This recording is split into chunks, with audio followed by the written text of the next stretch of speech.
Welcome to Penrose Learning, where we make understanding easy. You begin by protecting your data. Back up your iPhone or iPad to Finder or iCloud so you can revert if necessary. Once done, sign in with your Apple ID and enroll in the Apple Beta software program to gain access. Next, download the beta configuration profile onto your device and install it in Settings. This lets software updates show beta builds. Make sure to restart afterwards so the profile activates and the device can check for the beta update immediately. Now you move to the core installation. Go to Settings, General, Software Update, and download the available beta build.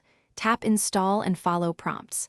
While it installs, read the release notes to understand known issues and check critical apps for compatibility so you can avoid surprises. After installation, configure privacy and permission dialogues as apps request them. If you encounter a problem or a reproducible bug, use Feedback Assistant to file a report with logs and steps. Apple uses this to prioritize fixes. Finish by staying current.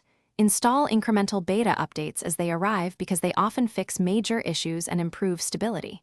Make sure to regularly back up between builds so you can roll back if needed.